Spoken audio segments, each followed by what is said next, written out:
Just a couple of guys, a couple of microphones, and a heck of a lot of know. It's Football on the Know with Jim and Joe.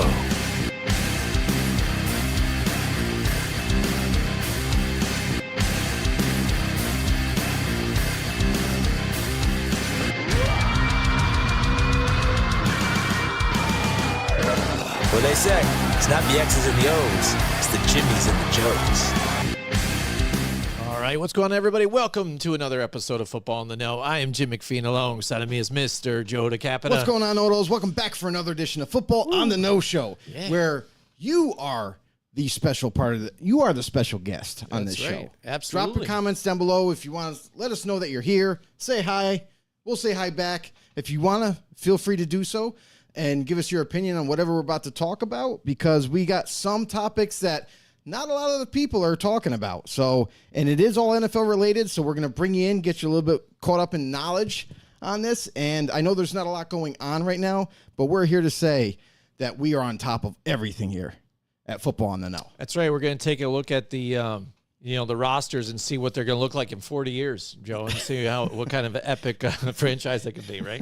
There's a lot of make-believe stuff. But anyways, not a whole lot going on, but there's some other headlines, I think, that kind of looked over past in this past week that I think are kind of interesting, again, that Joe and I have really talked about with the international stuff they're trying to push nonstop with us and with the league, and how they want to get that initiative going, and a bunch of other things. But let's roll into that topic first, Joe. And we're talking about the not that one. That's not the one I wanted. I wanted this one. The global marketing, the global markets program. All right, so what happened now is they expanded to 21 clubs across 14 markets in 2023, and they're pushing to expand the brand, just like they've been talking about, Joe, with these international games that they've been doing. You know, Germany now gets another game this year, but this program now, and it happened last year in 2022, where they select certain teams, and it's like, and I don't know if teams go and they kind of put a bid in, and they're like, all right, now you've been selected, or it's like a lottery or what it is, but certain teams now are selected to go to those countries and market their team, by whether it be commercials or, events, players meeting with, people, meet and greets and signings, autographs and things like that, and other autographs and things to promote that team in that specific country to perhaps grow their fan base, but then also ultimately to get the NFL out to these other countries. But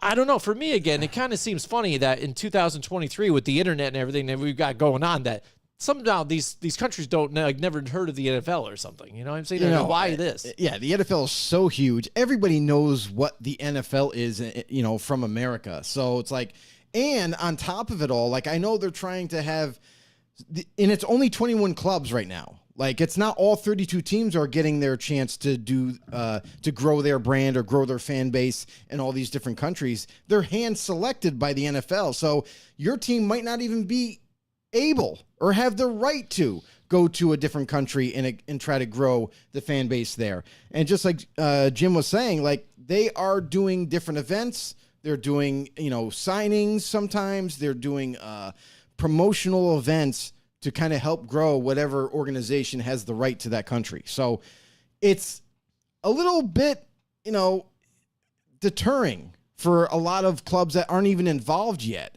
It's basically giving the right to go to, let's just say, China, to the Kansas City Chiefs, to where they can help grow their fan base in China. It's not the NFL altogether. It's a representative from a certain team goes to a certain country, and they have the right to try to grow the fan base, try to grow the brand of said team. So I was like kind of looking at this, and as I did a little bit more research into it, it kind of bothers me as a football fan. If you're not trying to grow the NFL in its entirety, you're just trying to grow certain clubs and their fan bases. Now, we have a picture that we're going to put up that it shows you right there all the countries that are involved, the teams that are involved, and you'll notice on several countries there's duplicates of the same team that has the right to go to Germany, Austria, and Switzerland. Yeah. And there's 3 teams in particular, Chiefs, Patriots, and Buccaneers, that have all 3 of those countries. So it's like, yeah, they have 21 teams going out to try to grow their fan bases. But if you look at that right there, you see a lot of duplication of teams. You see, like, yeah, hey, where's my team? Why isn't my team given the right to go and try to grow the fan base in various countries? Now, this is kind of something that I think the NFL is mismanaging. I don't know what the criteria is to be able to get the right. Like, you're being given a right to go grow your fan base, which to me just sounds ridiculous. For a lot of these countries like Mexico, for example, or Europe, those are countries that have been heavily involved with following the NFL and they already have their minds up. You go to Mexico, there's a crap ton of Cowboy fans. There's a crap ton of Raider fans. It seems like they've already made up their minds. They've already made up their minds. So why the big push with a lot of teams over there in Mexico? You know what I mean? Exactly. Individual teams now having the so-called right to now try to grow their fan bases is kind of insane to me. Mm-hmm. And like I said, I was getting at the point even too at this point if they haven't figured out the NFL or known of its existence and figured out what team they want to support, if they do like the NFL, then that's kind of a weird thing as it is. But that's what I mean. The whole thing's kind of funny, and another way for maybe they're trying to get owners to get more money, I guess, by selling products there directly, I guess, and trying to get those meet and greets with those people. Because the one thing is, if you can watch a product across the country, like some people are fans of soccer around here. We know of soccer. Right. We are known of the existence of FIFA and Obviously, the Premier yes. League and things like that. And we have fans here that enjoy that. And if they do want to travel and go to Europe or wherever they want to go, London to play, they can go and watch it and stuff like that. And I'm not even sure how often some of those players come over to the U.S. I'm sure they do and do some kind of meet and greets or something like that. But again, it's not like we're cut off to the outside world. We don't know it exists. Right. And it's not just because I think we're the United States of America. And you also got to remember, too, that they have tournaments in the U.S., big time tournaments where it's like World Soccer Champion, like for a better term, like World Soccer Championship going on in the States, right, or whatever, or it's over in Europe, or it's somewhere else, like in Germany or China or something like that. So there are events where they do that, and just to piggyback off that idea, it's like these other countries though that maybe have not heard or maybe don't have the privilege to have witnessed the sport. Maybe they're giving them a chance that they're able to kind of almost in a way show them the sport for the first time to see maybe they can get some engagement out of that country and see if they can get them to kind of like, hop on the bandwagon, so to speak. So that's also another way to look at it as well. Mm-hmm. Brandon Matthews in the house with us tonight. What's going on? He says, love the hair, Joe. Thanks, buddy. I appreciate that. And I worked very hard on this. I know. And Mike Tackett says, he's in the house. He says the Packers are missing. Mike? France or Italy would be an ideal country for them. There's several teams that are missing. But this is the big thing. Time. And this is kind of what we've been battling back and forth. Like, how do you as an organization get to be involved in this? Because if it's year by year and they're like, oh, we're going to add 2 teams. 1 year, we're going to add 2 more teams. We're going to give them these 2 countries. You know what I mean? Like, okay, cool. But what about everybody else? Like, shouldn't this be an overall thing? Like where all 32 teams are involved in some form or faction throughout the globally for all these different countries. And there's like, that's not the list that we have is not even like that many countries, to be honest. Like there should be more. Right. And the funny thing is, to me, it seems like geography is part of it, but then also I think connections, because geography, you clearly see with Canada, it's Minnesota Vikings and the Seattle Seahawks, which are close right onto the border here. China, I get it. Los Angeles, it's a quick kind of skip across the pond there over to them. And France, again, do we just say that the Florida lead, I guess, and the French quarters of New Orleans, I guess that's what they're trying to touch base on, I guess. Yeah. But some of them happen to be like the Pittsburgh Steelers, with Ireland. Their first international game was in 1997 against the Bears in Ireland. And the connection they have there is that they Daniel Rooney the first, who is long passed away now, he was a ambassador to Ireland for the U.S. Right. So I mean, maybe again they're trying to tie those types of family connections to them, and the fact that the Steelers have played there before, and trying to keep it together and trying to build that fan base there. But you again, would think some that of the there's other already ones, a fan base there. If there is, You know what I mean? Yeah, I know. But again, other ones again seem geography based. But again, it's a push, I think, for them possibly to get more. I don't know. Another league started there because again, we've talked about this where it makes no sense to have teams in this particular NFL league right now, the National Football League, to have to travel that far. So if they were looking to build and then create another separate league, that makes a whole lot of sense there. Besides that, I mean, fan base, like we said, it should be there already. And the interesting thing, too, is like our very own Mike Tackett, who's an OG know-it-all, who's been here since day one. He's kind of helped introduce us to the international spectrum, if you will. Like, there already is a Chinese football league. There is a German football league. There is all kinds of leagues that are already over there that play American football. Yep. But they're not involved with the NFL per se. So they love playing the sport. They've created their own leagues in different countries. Even Australia has done the same thing. Yep. Rugby is huge over there. So just like Europe. And it's like they're taking it upon themselves to create football leagues. Now, if you remember, back in the day, there was a NFL Euro League. And that was a great idea that went for a few years, but it kind of just fell apart. And the NFL pulled the plug. And that was also an avenue where players from other countries could play into it. Maybe you compete, get on a team, and you play into it. And then sometimes NFL teams in the States were signing players from the Euro League at times and giving them a shot to get a career in the NFL. So that has happened before. And you always got to wonder, will history repeat itself again? And this might be an avenue that the NFL is going in to kind of maybe drum up some interest in American football more than what is out there, maybe. You know what I mean? In other countries that don't have the privilege to know what the sport is.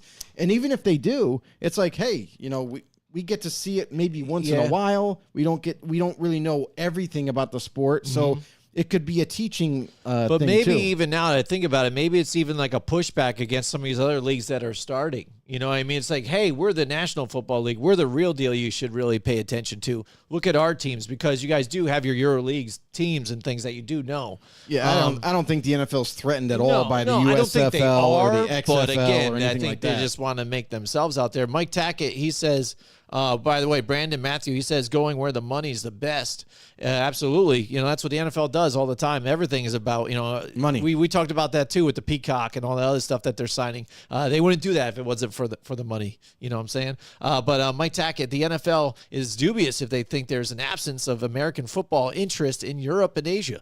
The amount of college NFL fans throughout Europe, Asia is astonishing. Roger gave the NFL Europe the boot. And now the European League of Football has resurrected those NFL Europe teams. Exactly. And that's what I mean. So they're there. Yeah. So the leagues that have been brought up and they've been built, they're there. They play American football, and it's incredibly popular. So it's like, on the other hand, too, you look at this and it's like, how are you giving rights to certain teams? You know what I mean? I know. How are you giving rights to certain teams to go to certain places? Like, you're only allowed. By the way, Jim, you're a Giants fan. The Giants, you're only allowed to go to Australia and grow your fan base there. Right. And okay, maybe we'll give you Brazil too. Right. That's it. Isn't you can't do any more. Right. You can't go to any other country and try to promote your team. Just those two. That seems to me like, Yeah. Well, that's what's kind of funny because I even looked at something earlier today and about one of the biggest, largest markets of football teams, things like that. Dallas Cowboys, they make the most money, and this is off of sales, off of, merchandise and everything else. Right. New York Giants were number 2 right there. So those 2 teams right there, and I know there was 3 teams in the NFC East. I think Washington Commanders now at this point, but so a lot of these teams there are well known, and they're not even on any of these lists. So why wouldn't you put one of those most popular teams out there unless you already think that they might be known out there and the product is already being sold out, in those different areas. But if that's what you want, that's what you should probably do. The Dallas Cowboys, they got to be, they're America's team. Once you say, hey, there's America's team, here you are out here, and sprawl them all out there with the cheerleaders and everything else. Like, why not? I think, all those other countries would love to see the cheerleaders out there promoting things, so it makes a whole lot of sense. But that's why I think they added teams like the Kansas City Chiefs to this initiative this year, because again, 2-time champions, Philadelphia Eagles were there too in the Super Bowl, and they've won a recent Super Bowl. So those types of things make sense also with the Los Angeles Rams. So I see that type of deal again, because these are the hot teams to watch right now. These guys were just champions and stuff. Meet the former, champions or the champions right here, right now, become a fan, Right, exactly. But it's also led to me when I look at this too now, and I brought up soccer in the Premier League. Now Harry Kane, he's probably captain for the Tottenham Hotspur for the Premier League. He is their leading scorer too, by the way, all-time scorer. And he has come out, he said it multiple times, but 4 years ago, he had said that he had potentially thought about trying to an NFL career, when he's done with soccer or football, up there, that giving it a go to try and learn how to kick the oblong football and try and move into that. Now, how do you think this kind of translates to some of this? And he's already been a fan too. That's what I mean. He's exposed to the NFL. He knows what it is. He's a fan of it. Of course. So some of these former soccer players, we've seen it before. You talked about definitely. rugby players, soccer players. Now, say they have a great career as an international soccer player, transitioning into a secondary career as an NFL kicker. But because we've also seen longevity out of kickers with their careers, playing well into their 40s. Yeah, and that's the thing too, is when do you make that transition? You can't do it too late. If you wait to stay in the soccer game for so long, and now you're 38 years old, and you're oh, maybe I'm going to switch over to NFL now. Now there's a lot of training involved. I understand, if you're going to be a kicker, it's an easier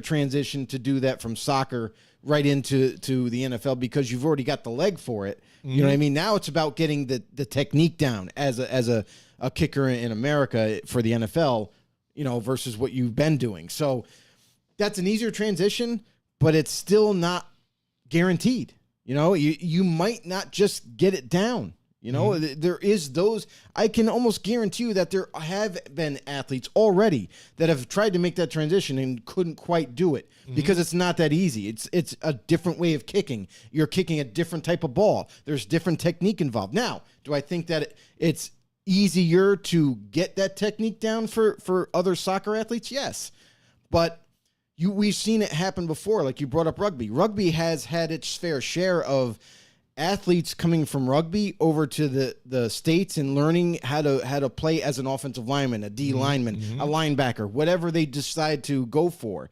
given their body type. And there is a program that the NFL runs for over in different countries where they handpick different players that put their names in a basket, so to speak, and they handpick them and train them for months at this facility. I think it's in Europe, but they train them for months in this facility. And then when they think they're ready, they show all the teams, all their work, and they show all the teams their stats that they've managed to compile and their 40 times and their strength and everything. It's almost like a and doing supplemental drills. draft type of deal. It's like a combine, basically. Yeah. So after they get all that figured out, I'm like, hey, if you're interested, but there's not a lot of them. They only do a few players. They only handpick a few players every year. And then every year after, teams can put a bid on them and sign them to a deal.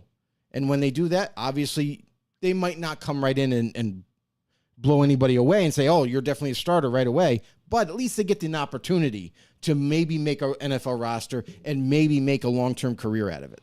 Mm-hmm. Yeah, so I think that's interesting. I think that's even part of the initiative, too, on top of this whole thing, not only to get exposure, maybe create new teams in a new league, and then some of these other athletes out there converting or possibly just joining into this league and seeing what they kind of have out of that talent, I think, pool over there. Yeah, I don't know if NFL will ever get back into that EuroLeague style, like creating a league overseas. It's possible, but they already pulled the plug on it once. Yeah, I don't know if you. they'll do it again.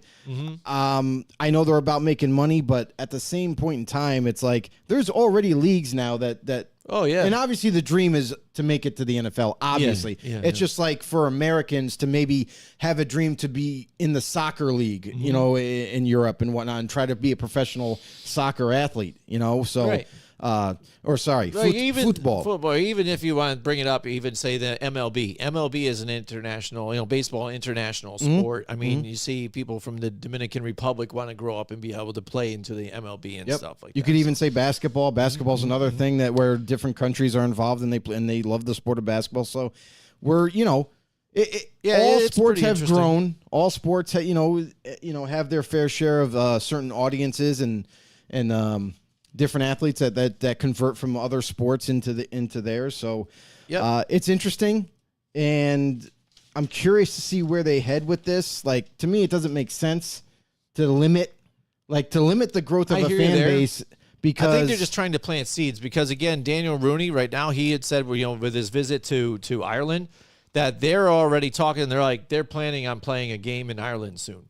So you're going to just start seeing games played in France, played in Ireland. You're going to be played in Ghana. You're going to be played, in Canada somewhere and things like that. And there's also the other part of it is you have to have a stadium big enough. Yeah. If you don't, it's not going to happen. Some of those do. You know what I mean? Like they've run into that problem before. Like, hey, we would love to have it in Ghana, but we don't. Yeah. There's not a big enough stadium. Right. You know what I mean? They even had to make modifications for the Azteca Stadium in Mexico, and that had to go through a little bit of construction before they were even allowed to have an NFL game there. So there are limitations too.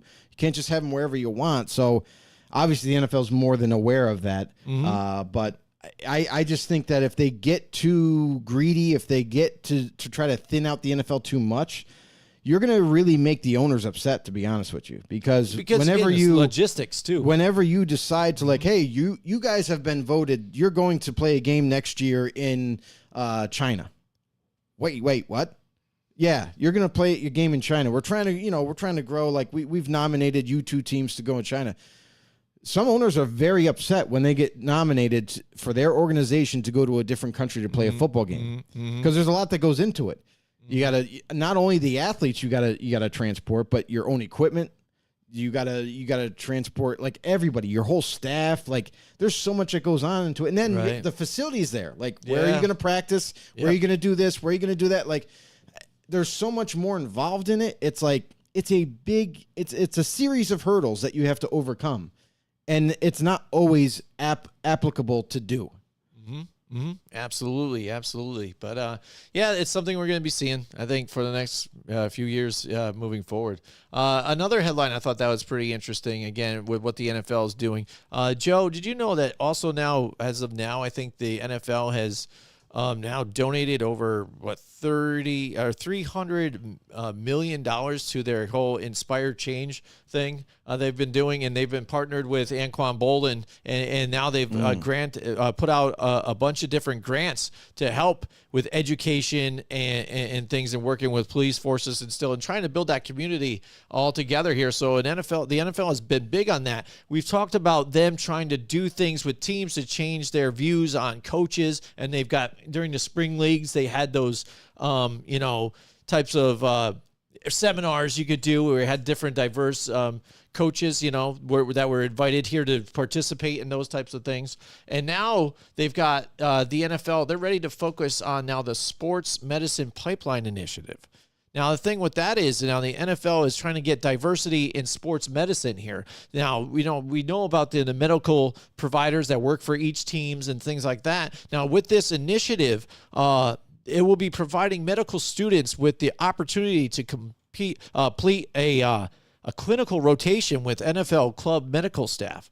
So my wife knows about clinicals and things like that. She's a nurse practitioner. So anybody that knows any kind of nurses, they go through, it's like, almost like an internship kind of deal. When you go through school, you're going to be doing clinicals and stuff. So now if you're getting into sports medicine, or if you're interested in that, you can actually, sign up here and try and petition to try to get into this. And they're selecting actually from, there's a group of, I don't know if exactly the number, but I want to say there's about 19, what's the word even too? Cause it's like, mainly black schools, and they list themselves as that. You know what I mean? We're an all-black college that deals with medicine. So there 19 of them have been selected, and you get to get a participant or so from each school.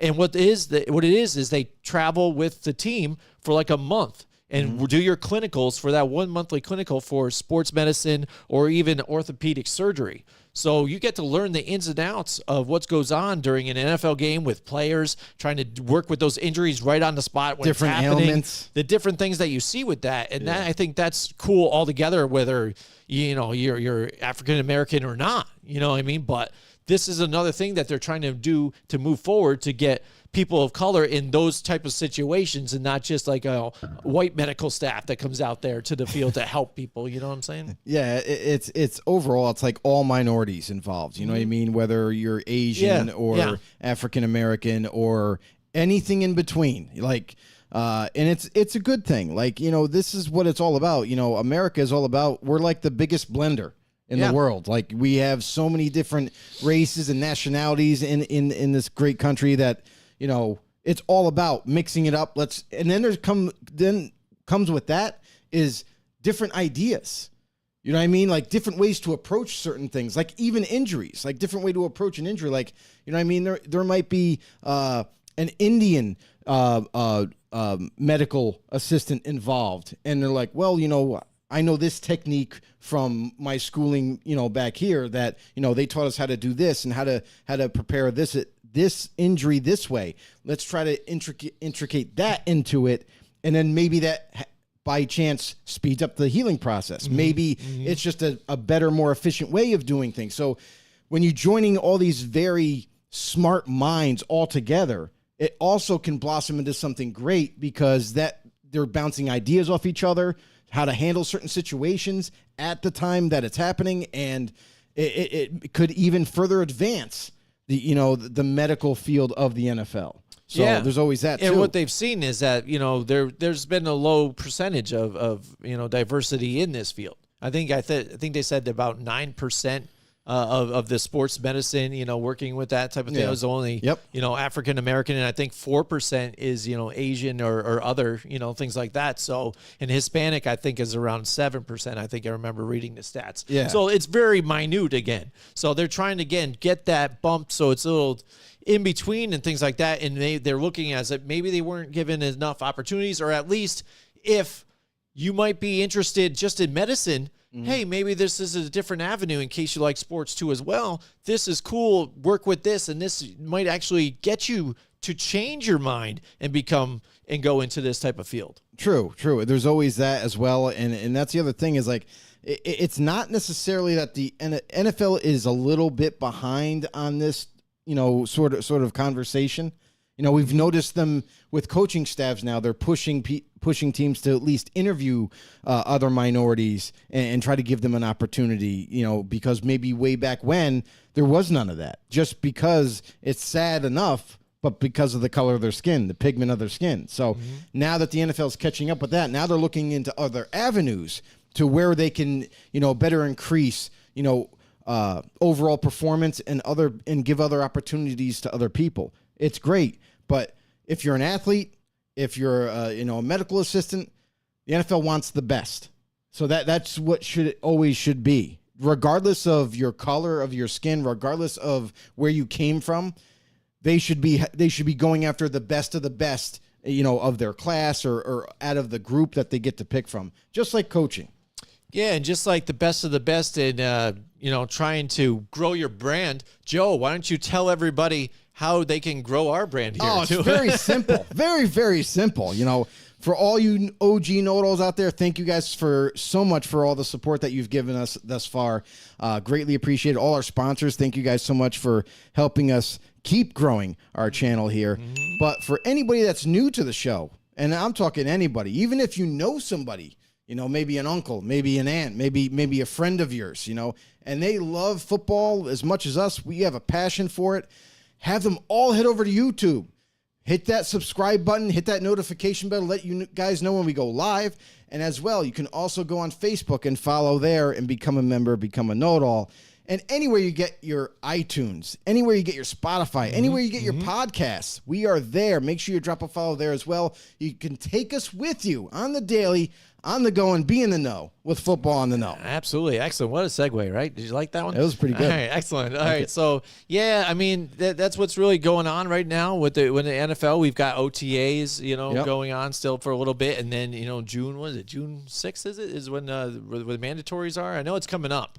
So you got mandatory OTAs coming up, and then every team is different. Some teams start a little bit later. Start days. Some teams start earlier, and then the same thing is said like maybe a week or two as training camp gets ramped up in August. Mm-hmm. So that's going to be exciting. That's when you get to a little bit more publicity for all the teams, where you kind of maybe as a fan, if when August runs around, you kind of get a little bit more insight, because now a lot of the media is allowed to at least cover those teams for a certain amount of time, to where you can kind of get some depth and see kind of where your team stands. Absolutely. And Joe, last week, right after our show too, it's funny because we were literally just talking about it. We got the news about now the Arizona Cardinals did release DeAndre Hopkins. That's so right. We got to ask this week again. So what's next for DeAndre? He was doing kind of the tour. It was that kind of funny too, Joe. It's like right around that time he was kind of doing the tour. He was on, this show and then that show, McAfee, and nonchalantly say, "Hey, nod if you think you were going to be with this team or not." This and without actually saying it, but then being supportive of Kyler Murray at the same time, and then after the whole business, even throughout the offseason, when they heard the talks about possibly trading him and this, they were and trying that, to. so. There must not have been either, or maybe there was, but the asking must have been way too much of what they were going for, to the fact that they just settle and release him now at this point. Well, you got to remember too, his contract was killer too. Mm-hmm. Like if you're going to trade for a player, obviously he's a high caliber player still, even though he's 30 years old, still can get it done. One of the best receivers in the game. However, when you have a large amount of money that any team that was to take him on in a trade is going to be responsible for. And then the asking price on top of that was high. So if you're going to invest in a high pick or two and take on the contract, that's a lot to ask for any one team. And you knew that as they got closer to the draft and then through the draft and free agency already taking place, that teams were starting to figure out what they needed for the roster, and talks broke off. The Patriots were involved. The Chiefs were involved. The Bills had interest as well. But when they found out how much they had to give up for him on top of taking on that contract, everybody said, nah, we're good. We're going to hold off. We're going to do our own thing. That's fine. But the most surprising thing is that when they moved on from Hopkins, they moved on and just ate $22 million by that release. They didn't even wait till after June 1st, which is tomorrow. Mm-hmm. They could have waited till June 1st and had a little bit of cap relief. They just didn't even wait. So it kind of confuses me. Like they didn't designate him as a June 1st cut. They didn't wait till June 1st to cut him. They just said, "Oh, nope, we only got a week left. We're cutting him now. we're going to eat the $22 million and we're cutting him now." That was surprising, to be honest, and for any franchise to eat that much money. They knew they would have to pay him his guaranteed money, but still, you could have maybe broken it up into 2 different years, make it a little bit lighter of a hit, but they decided to move on from him. And here's Hopkins, now available as a free agent, and all those teams that we mentioned before that were interested in trading for him, the Patriots, the Chiefs, the Bills, all but one cannot afford him. Now, DeAndre Hopkins is seen as one of the best receivers. Well, when you have that kind of pedestal that you stand on, you're going to probably look for a contract that, is pretty decent amount. I say it's going to start at $10 million, and then the talks are going to go from there. And if that's what you're going off of, $10 million per year for who knows how long, maybe he wants just a 1-year deal. Maybe he wants 3 years. But we look at these teams like Patriots, we mentioned them. They were interested in trading for him. Mm-hmm. They have $14 million under the cap, so they could work on a deal and land D-Hop maybe. But we've also heard again, too, D-Hop expresses interest in certain criteria. Mm-hmm. He's made certain demands where I'm willing to go to any team as long as there's a really good quarterback and a really good defense. Yeah. Forget the offensive line. That don't matter. Yeah. And a running back. But anyway, those were his demands. Right. So if we're going to say, okay, well, if we're going to go off of the mindset of it starts at $10 million a year, regardless if it's 1 or 3 years, in terms of how long, and then also his demands, what teams do you think is it possible for? I know, and we've heard again the links. They want the Buffalo Bills, the Chiefs, all these contenders. Which we all want him to go to a contender, and I'm sure he does too as well. But there's got to be a compromise in between. And what are they going to do to restructure that contract when they get it? To try and make it friendly if they can, right?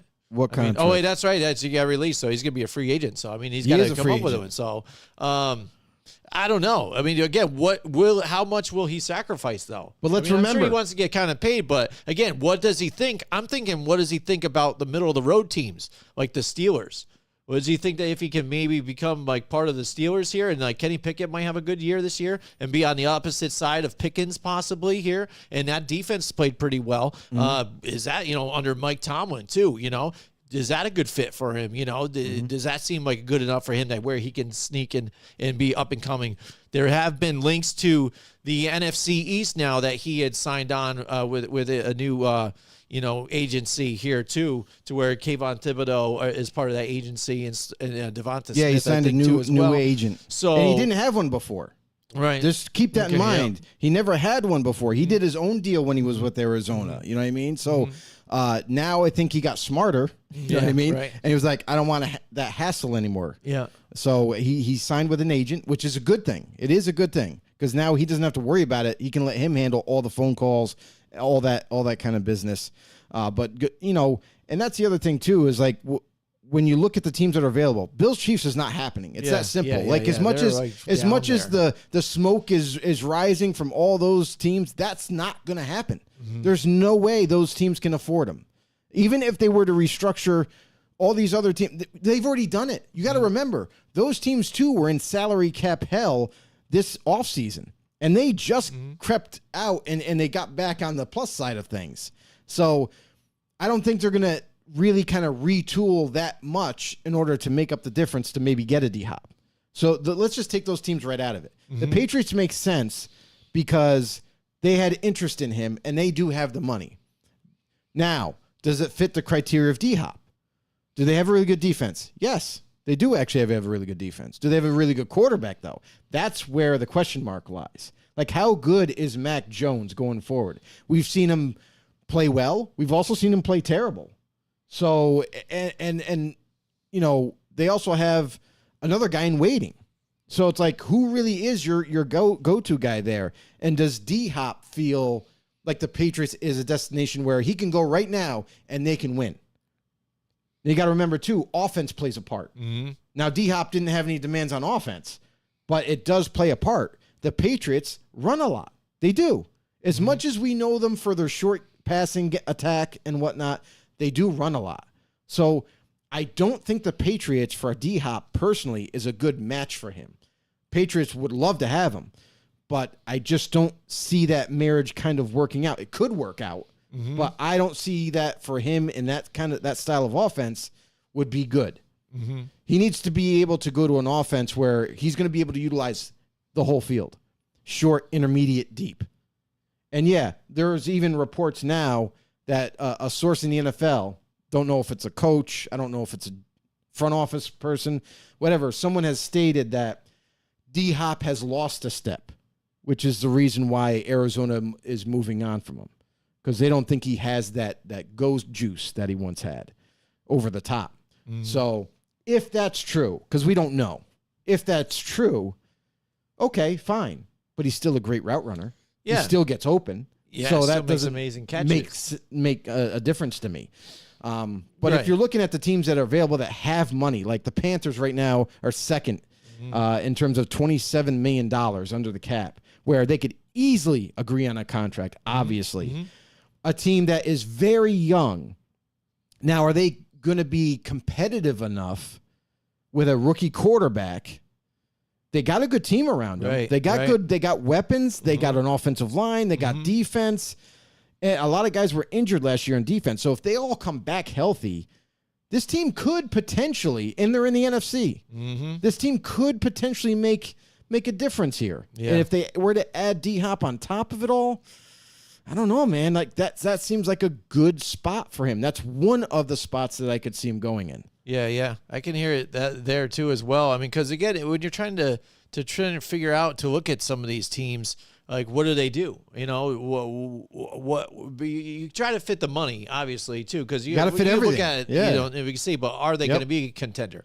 You know, you look at the moves that the Bears made even in the draft and things like that in this offseason. Now, if Justin Fields starts to come around like he started to at the end of the season last year, and you add a DeAndre Hopkins on top of that wide receiver core that they've tried to help him and get more weapons around him too as well, and they can help him out, you know, that looks good for them, but is that enough for him to want to go there? Are they going to do well enough? But because I think that division now, with Aaron Rodgers leaving the Green Bay Packers, is kind of a big question mark to me. Right now, it looks like it might have to be the Vikings division to lose, but you got to look at those Lions too, and they've been playing hard too. So I think that the could Lions be are- up for grabs they're a in that sleeper. whole thing right there. You know And what I'm then saying? let's take a quick look at the Panthers right here. So their wide receiving core is as follows.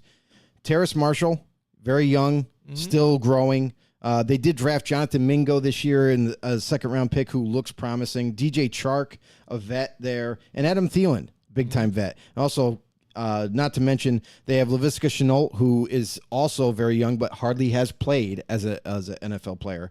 And Shai Smith. Shai Smith is like an underrated player that they have had on their roster. So they got already, honestly, a pretty solid core there and something to work with. So maybe they don't pursue D-Hop and they kind of save their money. That's also a thing to look at. Go ahead. What are you going to say? No, I was gonna go ahead. You can keep going. So another team that I'll bring up just based off because they have money, but I don't know how you could sell it to D-Hop, because this is a team like the Indianapolis Colts where they are absolutely desperate for a number one receiver and more than that. Like, they are a team on the, in waiting where they've never had a high caliber go-to guy where they can entrust the ball and not have to worry about anything. Like, listen, they have a halfway decent defense, even though they lost some pieces this past offseason, but they got a stellar running back in Jonathan Taylor. Their offensive line they tried to improve it. We'll have to wait and see how that all works out. But receivers has been a huge problem in Indy. And now D-Hop is available. Like, free agent, go get him. But my one thing about this deal is, how do you sell it to D-Hop? Because as much as we've seen the Indianapolis Colts kind of fall back and not be as a competitive team as we once thought they were going to be. When Matt Ryan got there, they kind of fell apart. Yeah. So now, if you don't have stellar offensive tackles to give enough time to a young quarterback to kind of distribute the football, what do you got? You got nothing. So, like, that to me is a hard sell. Like, I wanted to talk about it real quick because they have the money, obviously. They desperately have a need at the position, but I just don't know if they could sell it to D-Hop to go there. Would they be competitive enough next season? I don't know. It's a question mark with Indy right now. The Lions that you brought up, now the Lions is an interesting thing because they have the money. They are a competitive team. Their defense, they're still kind of working out the kinks. They got better down the stretch. They added to that pass rush. They added to that team. And you have Jared Goff, He is a good quarterback, despite what people want to say that he's terrible and this, that, and the other thing. Hey, at what was it? I think the first, I want to say 5 or 6 weeks of the NFL last year. Yeah. Believe it or not, That's true. everybody, Yeah. the Detroit Lions had the number one offense in the league. Yeah.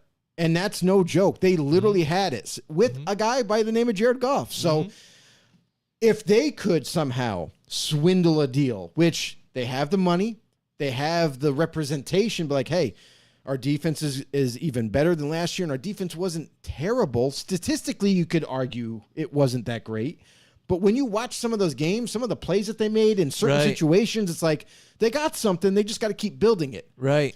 So for the Lions, maybe they could be a dark horse in this sweepstakes on maybe obtaining DeAndre Hopkins. And before you get ahead of yourself and say, hey, wait a second, they got Amon-Ra St. Brown. They got Jamison Williams, who's coming back and is going to be healthy this year, to finally see what they have in their wide receiver stud 2 years ago in the draft. Well, what about them? Well, what about them? You're not paying Williams that much. He's on a rookie salary. He can come in. He's going to be able to rotate in. You can ease him into the lineup. Not has to come out right away and be a big time player that you once expected. You can still slowly put him in the lineup. You'll still have Amon-Ra St. Brown, and then next door you have D-Hop. How happy do you think Jared Goff would be if he saw D-Hop opposite Amon-Ra St. Brown? Like, pretty ecstatic, right? Mm-hmm.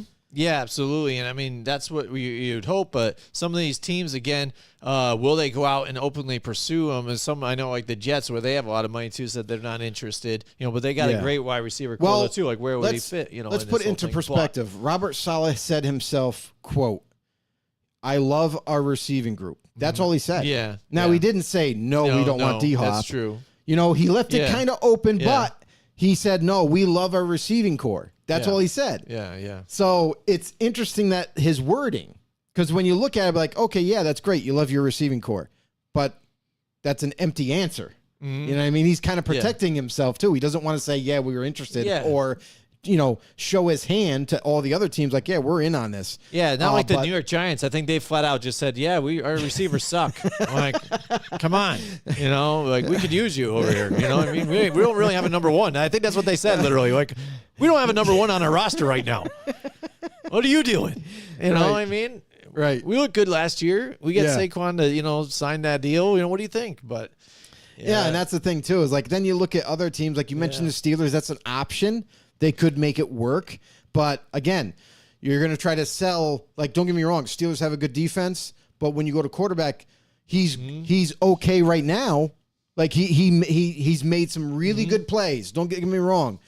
But Pickett isn't at that level yet where you can feel completely confident, like, oh, he can take us to the Super Bowl. He can take us deep into the playoffs. But if you had D-Hop, it could help, and maybe you could kind of find a way to negotiate a deal with D-Hop and say, hey, listen, Pickett has come a long way. It's going to be his second year. He's had enough experience now. He knows what it takes. He knows what he has to do in this offense, and we're good to go. We get you. This is going to complete the offense, so they could kind of try to sell it to him that way. So what do you think about a team like the Chargers? Again, they've got a good quarterback, Justin Herbert right there. Defense has been better than they were, I think, last year and things. And a head coach, that really puts his whole team on his shoulders here. But then again, we've questioned his choices a bunch of different times. But that playoff contender kind of every year. Right. Now, people will see that dream scenario. Now, if you can put, like your Mike Williams and your Keenan Allens with, DeAndre Hopkins on there and get them on the same field at the same time and all not be injured, at one point, that looks pretty nice on paper, but they would have to just make some little finagle in here. But I've seen teams do that before. That looks like a nice matchup that would still kind of fit in those guidelines of what he wants. Right. It does, and you're right. Be in a good situation. It does fit his guidelines. It does fit money-wise. They have $12 million under the cap, so they could make it work. Even if they had to move some money around to create enough space to get him landed. But the one thing that I had the same kind of idea as I was talking. Like, I'm like, oh, what are the Chargers seem to be lined up, but they just used a first-round draft pick on Quentin Johnston. They're going to want to get him hit the ground running because they need him for the future. They need him ready to go. and you have Keenan Allen who's aging. Obviously, he's on his way out soon. So they drafted Quentin Johnston in preparation for that to move forward. And if you add D-Hop right now, like obviously, but are you have Mike Williams. They re-signed him. Like he's going to be the other starting receiver. So I think, looking at it, and they have some decent talent behind them that they can rely on. They've had to rely on before. Joshua Palmer, who's kind of risen up and has played well for them when given the opportunity. So I think the Chargers right now are actually comfortable with what they have, especially with their draft pick. Do I see it as a possibility? Sure. It's got to be a possibility because they have a good defense. They have a good quarterback. It fits that criteria for D-Hop. So, and the money can be there. So it could work. But I just think that they might not make that decision because they have invested a first-round pick on a wide receiver that they want to get involved in the offense, to get him out there as much as possible and utilize him, get him on the running start. Now, definitely could happen. It is a possibility, but I just don't see them going that direction when they've invested already at that position. Yeah, I mean, again, once you start to look down too, I mean, it's a little more questionable. And there's sometimes too, when these situations though, some of these other teams arise, and you're kind of like, wow, like they ended up getting him still. And like, because you go and you look at other teams that, hey, this just fits because they need the wide receiver. Right. They've got money. Right. But they don't pull that trigger. But then, like you said, like Bill Belichick and the Patriots, all of a sudden, whoop, and get them. But like the Colts. All right, they've done it with Moss. They've done it with Antonio Brown. Right. They've done it with all these types of guys before. And it's right. And we talk about the Colts. Let's go back to the Colts. That to me is like, it's hands down desperation for wide receiver. Yeah, right. Like, you have the money, go make the deal if you can, but how do you sell it to him? Right, because right now, I don't think he wants to be the highest paid right now, obviously. No, well, so I think he was he's gonna like legacy right now. But like we go with that average spot, $10 million a year for a high premier wide receiver. It's going to start at 10. I don't know if it's going to be above. I don't know if they can negotiate maybe some kind of a deal for this year to be lower. Like, could it be incentive-based? Incentive, even could staying healthy. And also, this is where the owners come in. The owners with deep pockets. Could they say, hey, we're going to give you a $15 million signing bonus just to sign? Yeah. And then we're going to pay you a $2 million base salary for this year. Next year is going to be a $7 million base salary with a roster bonus. Yeah. You know what I mean? And to kind of make the difference up. Right. It can be done. Yeah, we've seen it been done before. And then there's other teams too. Like, we talk about the Chargers, and guess what? You know what else works with the Chargers is their offense. He can be utilized in every aspect of the field, which fits him. So that's a good fit for him. I just don't know if the Chargers on their side are thinking, let's go get him too. Him and this will do this. I don't think they need to go get him. So, and everybody's gonna be like, "Oh, well, pair him up with Lamar. They need more weapons. They got Odell." No, that's just not gonna work. Even though they have the money to do it, even though they probably could pull it off, I think they invested in Odell. They have their other young receivers. They drafted a receiver in Zay Flowers, who definitely is going to start, and going to hopefully make an impact. But again, they're a run heavy team. I don't see Hop going there. Jaguars, that's an interesting thing to kind of maybe throw around. Yeah, they're a young team now. Their defense was pretty good when they were healthy. They could possibly sell it to him, but I forgot his name now. Former Falcon wide receiver, hasn't played in a year. Calvin Ridley. Thank you. Calvin Ridley 0-0 this year. Yeah, he's back. He's healthy. Yeah. He's going to be starting for them now. So maybe they don't go that direction because they have Ridley in their arms here. Niners. Yep. Niners is interesting. Niners, where it's a good fit. They have a stellar defense. Yeah. They have a quarterback in Purdy who can play. Now, before you say, oh, well, Purdy might not play. No, he's getting there because he's warming up. He's throwing now and no setbacks. With him throwing and doing the throw motion, getting his strength back in his arm and everything. And that's right now. Think about when we get through July and then we get into August and training camp. I think Purdy's going to be ready to go week 1. If he's already starting he's to already throw starting to now, throw right now. And as long as there's no setbacks, this kid is going to be ready to go. You have a good quarterback there. With that offense, it works. Right. And then D-Hop can take pressure off of Debo. He can take pressure off of Brandon Ayuk. And then you got George Kittle and D-Hop and all Christian McCaffrey. Christian right there McCaffrey. Dude, that's an all-star team. Yeah. So that's something to think about. And Niner fans would be super ecstatic about Absolutely. that. And again, in a solid defense, I think, too, as well, right so there. good. So, I mean, that fits all the criteria, and they can make it work money-wise, and then too, as well. just real quick, a couple other teams to talk about. We've heard from D-Hop himself say, I wouldn't mind getting back together with Watson. Well, Watson plays for the Browns now. They have just under $5 million under salary cap. Now, that's not to say that they can't make rework some deals. Rework his deal, Deshaun Watson, something. Maybe give him a bigger signing bonus like we mentioned, where they can sign him for $3 million base salary and then give him a huge signing bonus and kind of get him in the door. There's ways to manipulate the cap and get him in here. But again, your owner has to have deep pockets, and the Browns have never been known as money spenders. They've always been known as a cheap franchise. So besides the Watson deal, where they got in trouble. So really just blew it all Just stay in your lane, Cleveland.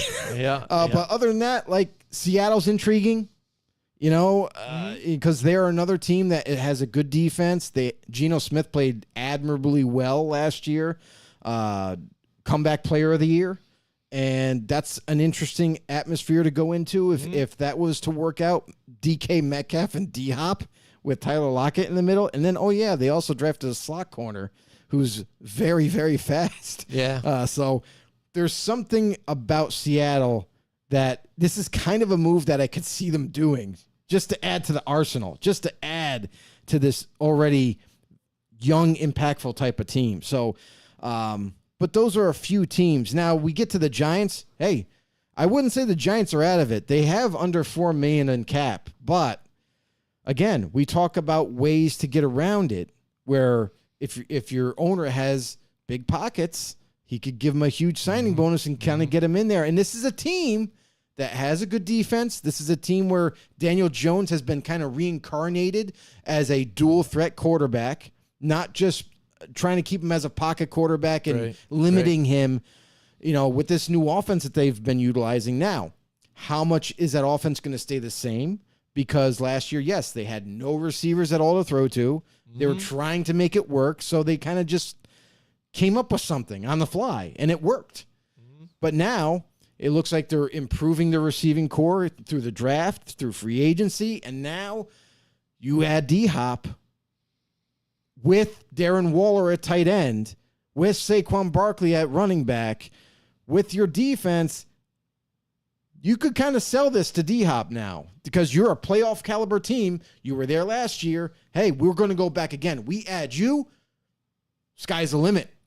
So and a lot of people like to play for a guy like Brian Daboll too well when you look at that too. He's definitely a big player time coach. Like there's certain coaches in this league that are known as player coaches, but you don't really fully understand how much of an impact they make. Think of Mike Tomlin. Yeah. Mike Tomlin, to me, in my opinion, is not a great X's and O's coach. Yeah. But he is a motivator, and he is a guy that the players will run through a wall for. Yep. There's certain coaches like that. Brian Daboll is one of them. Yep. Another one that's not a head coach, honestly, is Richie Bisaccia. Rich Bisaccia. Yep.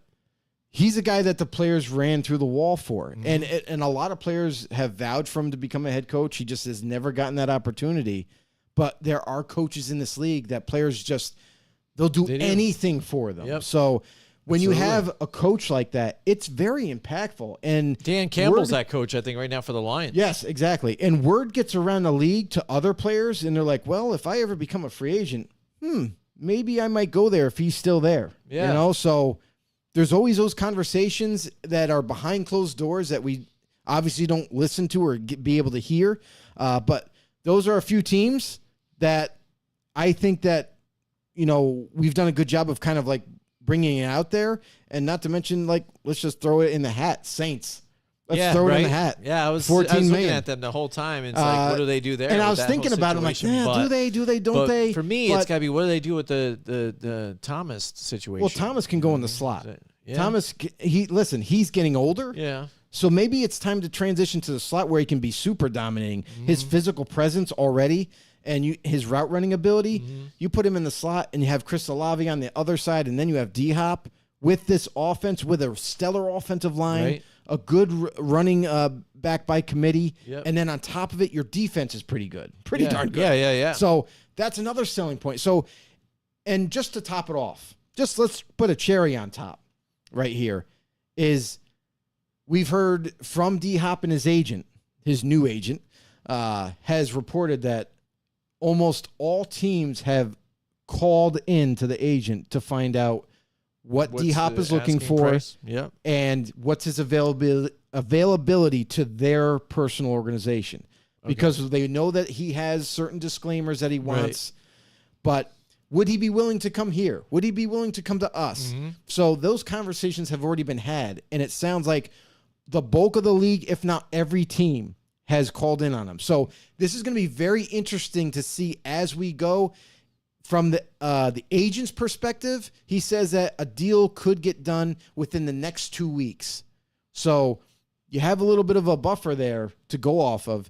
Now, that's a lot of teams to get through. But obviously you can kind of go through by yourself and be like, well, I'm not going there, I'm not going there, I'm not going there. You shrink it to half of the list, and you're like, let's see what all these teams have to offer. Right. And what we can get done. So this is probably one of the more fascinating signings that's going to take place this year. For him to be not only a free agent, but now to have free reign to go wherever he pleases. So buckle your seatbelts, everybody.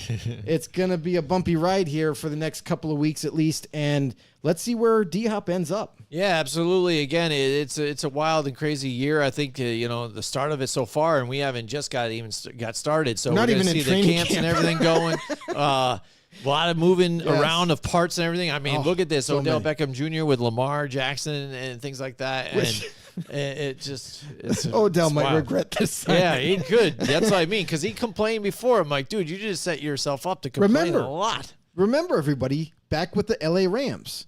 Now, at first, he was a little irritant. You know what I mean? He wanted the ball and everything, but as the season went on and the quarterback got more comfortable with him, he did get the ball, especially a lot more in the playoffs, before he got his injury. Yeah. So now you're going to an organization that runs the ball a lot. Like not average, a lot. And they do a lot of gimmick plays.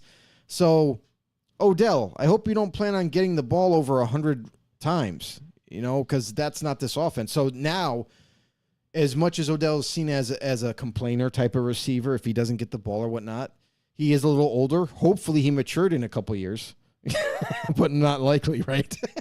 But again, it's Baltimore. Let's see how that plays out. I don't know what's going to happen with that offense because Odell and Lamar might be going at each other's necks by the end of the season. Yeah, absolutely. So, I mean, there's a lot of stuff, going on, in the little spots here and there. Not a whole lot of crazy news and things. Joe, before we roll up out of here, why don't you talk about even what's going on with your Las Vegas Raiders? I know you're a Saints fan right now, but the whole thing I think which is kind of intriguing here with the Jimmy Garoppolo thing now, if he. The whole part of that contract I hear. The whole situation was weird. It is kind of weird, but I mean, now if he does not pass that physical, then he's not allowed that certain money right there, and so what are you guys going to do on that? No, he already has failed the physical. So now, if you look there back, you go. back at the press conference that was going to be announced. It was going to take place. So I was like, all right, I'll tune in just to check out to see what he has to say or whatever. And it was 12 o'clock, I remember, and 12 o'clock rolled around and nothing happened. No press conference. Nothing is going on. 12:30 rolls around. Then someone tweeted something out and said, "Oh, the press conference has been, pushed back. It's been delayed." And I'm like, "What the frig does that mean? What's going on? This doesn't happen. You already have signed the player, right?" Well, it turns out he failed his physical before signing the deal, and then they had to go back to the contract and change the wording in the contract. And this is what we found out now. Just now, we found out why when they changed the wording of the deal, it was because he was still technically injured. He was not 100% ready to go. So they redid the contract, and now that Jimmy G has signed it, there's a waiver in the deal that dictates if he gets injured during the season, by the way, or he re-injures his ankle that isn't fully healed yet, they can void the deal. And they're out scot-free of the deal. So that is a huge bit of information now. I don't know if this has happened before in the league. It probably has, but without us knowing. But this is huge for the Raiders, because now you're not hooked on line and sinker with this deal that we once thought that was basically a 2-year deal. You're going to be stuck with them, and then the third year was an option. Now this changes the game. This changes everything. But you see them bring in a guy like Brian Hoyer, who they gave a 2-year deal to, kind of like insurance in a way. They drafted Aiden O'Connell in the draft, who they really like, and they're hoping they can develop him. But man, if everything goes, if everything falls apart here, if everything gets derailed. Right, and I just read also, too, that the waiver is voided if Garoppolo remains with the Raiders for 2 days after their final game in the 2023 season, too. Right, So. And there's also that, where they could just make a move. Where they could make a move quick and be like, peace. So there's a lot of stipulations now with this deal with Jimmy G, and it's all on Jimmy G. Guess what? We know the guy can't stay healthy half the time. He gets injured, the deal's done. Anyway, and I don't know. Maybe the Raiders are hoping, in a sense, that they don't have to pay him the money. Well, yeah, I'm sure on that aspect, but I think they tried to get, I think they went out and got Jimmy Garoppolo because, again, he's thinking he knows how to run his offense. Let's get it going the Patriot way, this and that. But if, on an ownership type of situation, this is where they're off the hook for it all. Hey, we don't have to do all this. This is great. But then again, when you're looking at, do you put Aiden O'Connell in, or do you go with your Brian Hoyer because he knows your offense too? I mean, so what do you do there? Some people have suggested out there that, Jameis Winston's out there in the market too. Why don't you go grab him and things like that? What do the Raiders do then if all of a sudden this does come to pass, that all of a sudden they're off the hook, but then there's no Jimmy G? No, I mean, honestly, the team isn't built to win. We know that. Right. It's not built to win. So even if you lose Jimmy G, who honestly is their fourth option as a starting quarterback, even if you lose him, that's it. Sink the ship. It doesn't matter. Your season's over. Yep. Aiden O'Connell, I really liked him coming out of the draft. I'm happy the Raiders got him. But again, he's still a developmental player. He's very smart and is deadly accurate. But other than that, we'll see what he can do. That's why they signed Brian Hoyer. I feel like because Hoyer might have to, and most likely will have to step in because he's the veteran. He knows the system very well, and he can step in at any given moment and hopefully be okay. Hey, he's a 2-time Super Bowl champion, I think, right? Okay. What year was that? This guy's basically 400 years old in the NFL. I know, right? But this is a very weird situation, and the Raiders were desperate. Let's just say what it is. They were desperate for a quarterback. Jimmy G was the last decent one out there, and they get him, regardless of his injury history and whatnot. So they're in trouble. Honestly, they're in trouble. So most likely he's going to get hurt. I don't even know how many. He probably had one season maybe where he was completely healthy all year in his whole career. So most likely he's going to be done. The contract will be voided, and the Raiders will be going for the first overall pick next year. So, I mean, there's always that. Yeah. Well, let's go from them now. Let's just talk about the Saints again. Now your new favorite team because Derek Carr's there and things. And what's going on with your Raiders now, though? Dennis Allen has brought in John Gruden to go over there and work with Derek Carr and, maybe, again, work with that offense here, show him maybe a couple different things out there to Dennis Allen, say, hey, we work really well together and this is what we did here in Vegas and stuff. So try a little bit of that and this and that. And some people have given him backlash for having him there. and other things, I think it was a great idea and a great move again. And it shows you how tight that bond is between Derek Carr and John Gruden. Which everyone thought there was a divide the whole time with the Raiders. So, but no, it's a great decision by the Saints to kind of bring in a familiar face, a guy that worked closely with Derek Carr, a guy that absolutely loves Derek Carr as a man, as an athlete, and honestly was just has been there with the New Orleans Saints. He's not a signed-on staff member. Yeah, exactly. Like everyone's like, oh, how could you sign this guy? It's just terrible. No, he just is going over. They paid him a little bit of money to come over and give them some insight on Derek Carr and how he performs better, and how to coach him better. That's really all it is. It's more of an advisory role for a week, maybe 2 weeks, and that's it. Yeah. Like, he's not a staff member. To get the best out of him, because like his that. best years were with John Gruden. Right, exactly. And that's the thing. So it's like, it is what it is. Listen, if a team isn't trying to do everything they can to make any one player as successful as possible, then they're not doing their job. So this is just another avenue that they've taken. Yeah. They're bringing John Gruden, get some pointers from John Gruden about Derek Carr. Maybe kind of like, you knew that meeting happened where they're like hugging and they're like, yo, what's up, buddy? Yeah. You know what I mean? Like, so it's kind of cool in an aspect, even though Gruden right now currently is going after the NFL after kind of basically just flat out derailing his career. Yeah, and that's what he's suing them for. Yeah, so like, good luck for Gruden in the court system, and I think it was a very suave move, very Spadaz-like for the New Orleans Saints to do that. A lot of Spadaz to do that, and again, I think it is smart. As far as the lawsuit thing too, how do you? This is the power of the NFL. How do you get a lawsuit postponed? For now, you know what I mean? How does that work? Like, hey, I'm going to sue you for this. Like, okay, well, hold on, let's pause on that for a little while. We're going to postpone it for a little bit. All right, okay. Got to remember, it's like, what? All the postponements are not from the NFL just saying, "Hey, we need a break. We need to think about this." No, a lot of it is because they kept trying to get certain things put into the case, and they kept getting denied. They tried to Roger Goodell, because you know how he handles suspensions and whatnot. Oh yeah, well, absolutely. if they do go to court, a lot of times he's like, "We can handle this on our own. If you allow us to, we can handle it on our own." So then, if they do that, Goodell gets all the power. Right. He can basically do whatever he wants. He's going to be and suspend you for whatever. Yeah.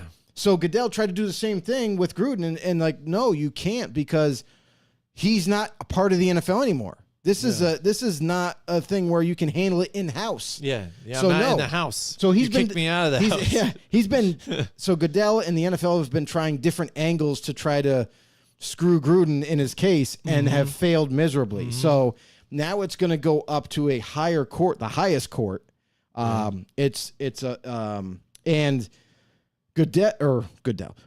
Gruden is in a way better spot now for it, because if they got approved that let's handle it in house, Gruden would have been screwed and not have a chance. Yeah. But Gruden not only has a lot of evidence, I guess, against the league, they've already had put forth the approval by the court to release those emails that we've been so, negligent on. Yeah, and not being able to see or whatever. That's going to be interesting too. Is going forward into this case, this whole thing could blow up way bigger than we think. And then with Dan Snyder, because this all goes hand in hand. No, it does. Dan Snyder has said that if you force me to sell my team, I'm coming after you. I got dirt on all of you, is what he said, and I'm coming after all of you.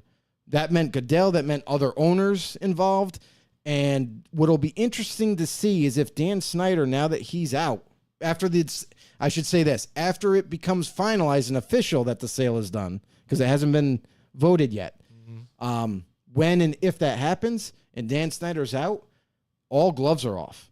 Dan Snyder could very well team up with Gruden and kind of go together against the NFL at the same time and work together against them. So sky's the limit for this case. I mean, it all started there. They went after, Snyder first, and then they found interaction between him and Gruden, and then it went into other things.